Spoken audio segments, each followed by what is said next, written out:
Good evening my students of B.Ed second year. 2 दिन पहले हम लोगों ने जूम पर एक क्लास किया था regarding the construction of test. उसका मैटर भी मैंने आपको व्हाट्सएप पे अपलोड कराया था, लेकिन देन ऑल्सो एक वीडियो अपलोड कर रहा हूँ उसी से रिलेटेड यूट्यूब पर।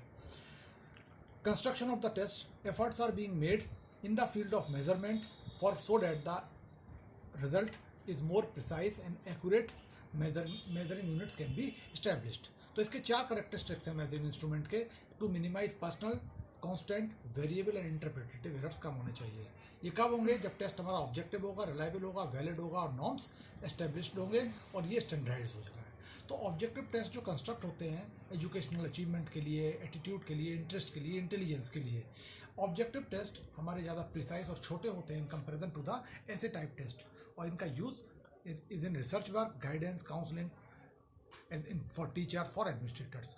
और जो हमारे रॉ स्कोर्स होते हैं जो सबसे पहले हम कलेक्ट करते हैं are converted into the standard score so that it becomes easily understandable and interpretable. अब हालांकि to construct the test is most time consuming process and it requires a high degree of skill. Test हमारे 2 प्रकार के होते हैं, standard test और TMT means teacher made test. तो standard test की क्वालिटी मैं आपको बता चुका हूँ, नॉर्म्स होने चाहिए, इंस्ट्रक्शंस क्लियर होने चाहिए, रॉ स्कोर्स को हम स्टैंडर्ड स्कोर्स में कन्वर्ट कर सकें, इंस्ट्रक्शंस के how to apply, time fix, duration, sample representative sample से ड्रॉ करना चाहिए। ऐसा नहीं कि एक ही तरह के बच्चे ले लिए, केवल बॉयज़ गर्ल्स या पर्टिकुलर एज ग्रुप के। रिलायबल होना चाहिए, बार बार टेस्ट को अप्लाई करने पर रिजल्ट सेम आना चाहिए, और वैलिड मीन्स जिस पर्पस के लिए बनाया गया है वो पर्पस भी इसका फुलफिल होना चाहिए। इसके साथ एक आंसर की होना चाहिए so that we can find out the real response, we can calculate the real response and we can convert the data into the some informative way। और इसका एक मैनुअल होना चाहिए so that the layman or the teacher or the researcher or the student can understand कि उसके अंदर क्या होता है। Finally, standard test are objective type of test means इनका मतलब होता है with clear norms, raw score should be converted into the standard scores। और चारों एरर जो बताए थे वो हम खत्म तो नहीं कर सकते, चाहे पर्सनल एरर की बात करें, वेरिएबल एरर की बात करें, इंटरप्रेटेटिव एरर की बात करें, कांस्टेंट एरर की बात करें, they should be minimise to a minimum level. मैंने डेफिनेशन भी कल आपको शेयर की थी स्लाइड नंबर 3 में। Standard test is one in which the procedure partition scoring has been fixed so that the precisely in the same test can be given at different time। अलग अलग time पे वही test हम apply करें तो same result आए। मैं आपसे रिक्वेस्ट करता हूं कि जब आप इस वीडियो को सुने तो कान में ईयरफोन लगा लें। हम इसको बहुत लो रेजोल्यूशन पे बना रहे हैं जिससे कि कम MB में ये हमारा वीडियो बने और अपलोड करने में सुविधा रहे। Number 2, TMT teacher made test. इसके मेन फीचर्स हैं as per Taylor was one psychologist, उन्होंने कुछ इसके मेन फीचर्स बताए। हालांकि ट्रू स्टैंडर्डाइज टेस्ट नहीं होता, लेकिन जहां तक संभव हो हम कुछ क्वालिटी मेंटेन करने की कोशिश करते हैं, स्टूडेंट के रिस्पॉन्स को चेक करते हैं सो डैट इसको ऑब्जेक्टिवली हम स्कोर कर सकें और पर्सनल एरर्स को इससे दूर रख सकें कि कौन से बच्चे से क्या रिलेशन, बच्चा किस बैकग्राउंड से आता है। No way it should affect our test. Large number of items involve हो जाते हैं हमारे टेस्ट में, जिससे कि we cover whole amount of syllabus in a particular time. जैसा कि आजकल लॉकडाउन में बच्चों के लिए हो रहा है, टीचर एक पर्टिकुलर मैटर पे बहुत सारे क्वेश्चंस और मैटर अवेलेबल करा देते हैं और बच्चे उससे अपना स्टडी घर पे कर रहे हैं, बुक्स नहीं है उसको ही पढ़ के काम चला रहे हैं। तो whole content should be covered. It should be economical in nature, यानी एडमिनिस्ट्रेशन और रेस्पॉन्डिंग ऑफ आइटम्स में ज़्यादा पैसा खर्च नहीं होना चाहिए। टीचर ने बनाया, बच्चों को भेज दिया, सबको हो गया, तो it is proving a boon for in the teaching learning process and it is only possible with the help of ICT। presentation of the content should not influence the scoring of the data। बच्चा किस तरह से present कर रहा है, CAA के बारे में क्या विचार है, वो हिंदू है, वो मुस्लिम है, what he feels about the particular topic, he is communist in nature, he democratic in nature. तो टीचर को नहीं पता चलता ऑब्जेक्टिव टाइप के एक क्वेश्चन से दूसरे क्वेश्चन से उसकी वास्तविक सोच क्या है वो हमको पता नहीं लगती। हालांकि ड्रॉबैक है, लेकिन उसके पर्सनल एरर्स हमको इंटरफियर नहीं कर सकते, तो इसमें हमारी स्कोरिंग ज़्यादा अच्छी हो जाती है। मैंने बताया जहाँ तक संभव हो रिलायबिलिटी और वैलिडिटी एस्टेब्लिश अपने एक्सपीरियंस के आधार पर होना चाहिए। और items should be arrange in different order. क्यों? Examinee actually knowledge is evaluated. हम फाइनल नॉलेज को इवेल्यूएट कर रहे हैं एग्जामिनी की, हम ये इवेल्यूएट कर रहे हैं कि उसके अंदर कंटेंट कितना है, उसने पूरा सिलेबस कितना पढ़ा है। और गुड फॉर डायग्नोसिस यानी पहचान, गुड फॉर प्रोग्नोसिस यानी निदान। केवल पहचान ही नहीं करनी है, हमको उसका निदान भी करना है।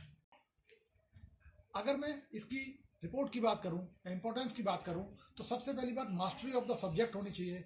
इवेल्यूशन, अब इसका मेन रोल क्या है? So that we can evaluate the effectiveness of teaching learning process, कितने अच्छे लर्निंग एक्सपीरियंसेस हमको प्रोवाइड कराए गए। ऑब्जेक्टिव अचीव तब होंगे जब लर्निंग एक्सपीरियंसेस फेवरेबल होंगे। Knowledge and skill of objective type test construction, teacher को ऑब्जेक्टिव टाइप टेस्ट कंस्ट्रक्शन का नॉलेज होना चाहिए। सेल्फ डन बाय टीचर, जिस सब्जेक्ट का टीचर है उसको खुद करना चाहिए और ये केवल अपनी क्लासरूम में ही यूज किया जा सकता है। एक टीचर का बनाया हुआ test only for that teacher, only for that classroom, जहां तक पॉसिबल है। तो we called it in the technical term new type of examination और new type of test. Objective test are called as new type of examination और test. Test construction के 4 procedure: planning, preparing, trying out and evaluation. Planning की बात करें तो objective fix, बिना objective के कोई बात नहीं होगी। ऑब्जेक्टिव्स को बिहेवियरल टर्म्स में लिखना है, जैसा कि मैंने बताया था। स्पेसिफिक ऑब्जेक्टिव्स आपको टीचिंग के दौरान बताया था। इसकी analysis of the content into सब एलिमेंट्स, एक्शन वर्ब के साथ हमें क्लियर होना चाहिए। कंटेंट डेफिनेशन, हमको क्या क्या चीजों पे फोकस करना है। डिफरेंट टाइप्स ऑफ आइटम्स, और डिसाइड हमको करना है कौन से आइटम्स हमको इसको रखने अलग अलग तरह के। तो ब्लूप्रिंट में इसका क्लियर हो गया। 3 चीजें होती हैं: कंटेंट, ऑब्जेक्टिव्स और टाइप ऑफ आइटम्स। इसके साथ साथ इसके mechanical aspects, duration, size of the letters, इसके बारे में भी डिसीजन लेने की काम टीचर का होता है। किस तरह से हम उसको प्रेजेंट करें जिससे वो इफेक्टिव लगे। इफेक्टिव होगा तो रिजल्ट्स भी हमारे पॉजिटिव आएंगे। और इसके साथ साथ इसकी इंस्ट्रक्शन की स्कोरिंग और एडमिनिस्ट्रेशन प्रोसीजर भी क्लियर होना चाहिए। अब हम बात करते हैं नंबर 2, इसकी प्रिपेयरिंग। नंबर 2 प्रिपेयरिंग की हम बात कर रहे हैं तो इसमें 2 बात है। टेस्ट आइटम्स को जो प्रिपेयर करते हैं रिकॉल टाइप के या रिकॉग्निशन टाइप। तो रिकॉल टाइप जो है उसमें सिंपल रिकॉल हो सकता है, fill in the blank type का। कॉम्प्लेक्स हो सकता है, वर्ड उसमें सेंटेंस को कंप्लीट करने वाला, या स्टेटमेंट दे दिया तो कंप्लीट करना है। रिकॉग्निशन, पहचान वाली बात करें तो ऑल्टरनेटिव, एमसीक्यूज, मैचिंग, क्लासिफिकेशन, हमारा एब्सर्डिटीज यानी विसंगतियों का removal, substitution, number of series, arrangement etcetera. Every type of item must be studied in following heads. Her item को एक सेपरेट स्टडी की आवश्यकता होती है। हर आइटम को अलग अलग स्टडी करना है। फॉर्मूला करेक्शन फॉर गैसिंग सबसे इंपॉर्टेंट चीज़ है कि हम जब कोई बच्चा तुक्का अंदाजा लगाता है तो हम कैसे एरर को खत्म करें। The guessing error should be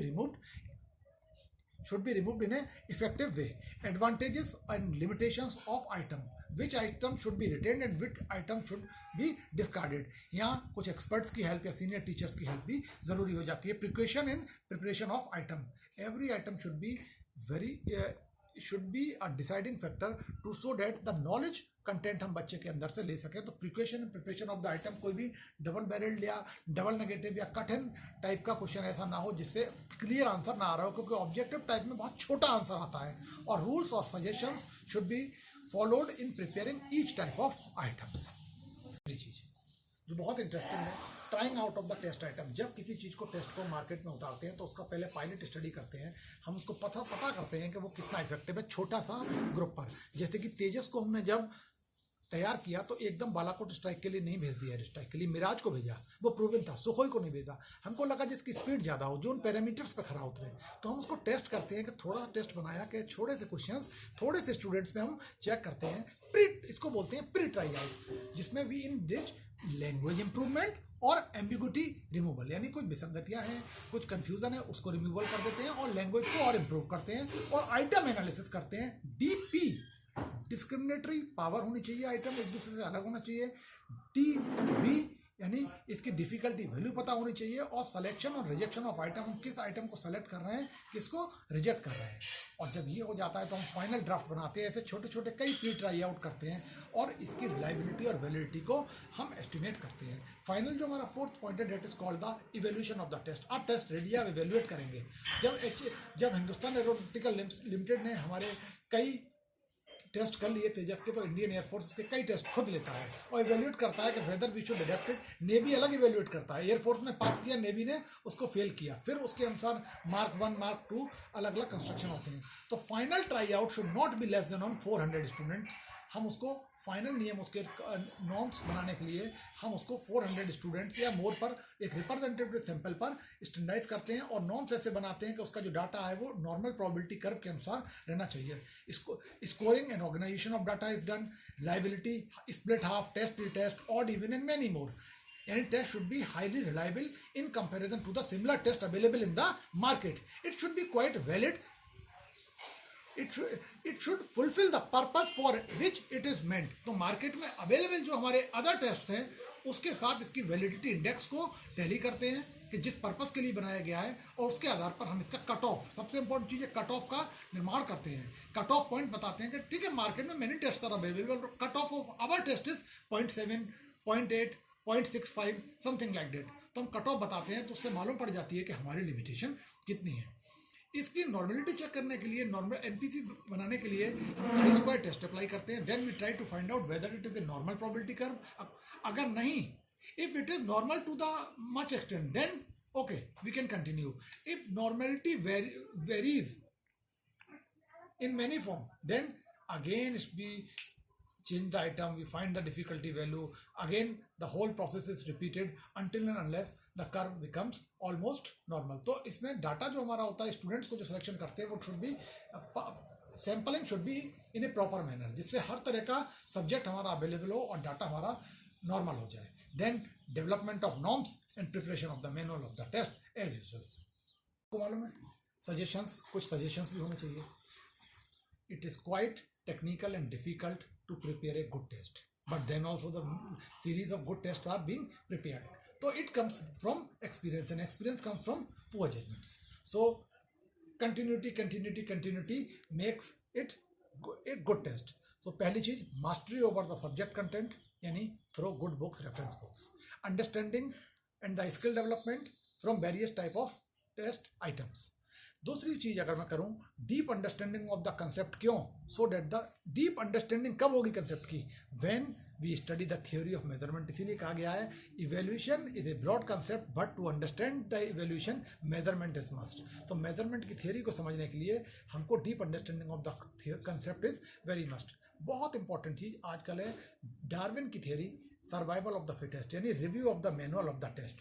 test के मैनुअल को समय के साथ रिव्यू करते जाएं, उसमें नई चीज़ें जोड़ते जाएं, उसका अपने डाटा को स्टैंडर्डाइजेशन करते जाएं, सैंपल साइज बढ़ाते जाएं, उसमें कुछ क्वेश्चंस बढ़ाते जाएं. ये रिसेंट ट्रेंड है. उसके आधार पर उसको और सब हेडिंग्स में डिवाइड करते जाएं. जैसा मैंने आपको बताया था, टीचर एटीट्यूड टुवार्ड टीचिंग में 6 एस्पेक्ट थे. People, attitude toward people, attitude towards classroom, attitude towards discipline, मैंने आपको दिखाया भी था क्लासरूम में. तो और हम उसमें डायमेंशंस जोड़ सकते हैं, नेगेटिव पॉजिटिव, और ज़्यादा उसको इफेक्टिव बना सकते हैं. स्टडी, और आजकल वेरियस टाइप ऑफ नॉर्म्स की स्टडी हम करें, उनकी लिमिटेशंस और पॉजिटिविटी, नेगेटिविटी, क्या एडवांटेजेस हैं, क्या उनकी डिसएडवांटेजेस हैं. अलग अलग तरह के नॉर्म्स को, प्रोसीजर्स को हमको पढ़ना होता है. सबसे इंपॉर्टेंट चीज़ फिर कह रहा हूँ लास्टली, इसमें cut off score is the main component good manual preparation के लिए. जब तक कट ऑफ स्कोर क्लियर नहीं होगा, गुड मैनुअल प्रिपेयर नहीं होगा, कंसल्टेशन नहीं होगी. Full understanding of these all concept make a test an effective test, and the validation of the cut off score की वैलिडिटेशन, यानी with comparison to the other test लिखना बहुत जरूरी होता है. Finally I am concluding, construction of test is a practical approach rather than theoretical, यानी it is more practical rather than theoretical. और without actual experience sense organs के development के साथ, without actual experience expertise cannot be developed. Continuous experience through opening the sense organs from concrete to abstract makes a teacher effective, makes the process of test construction in a effective process. Thank you. This was my video. Please like it and subscribe my channel, Dr. Vikrant Upadhyay. Again, we will meet with some other topic of environment or whatever it may be. Thank you very much.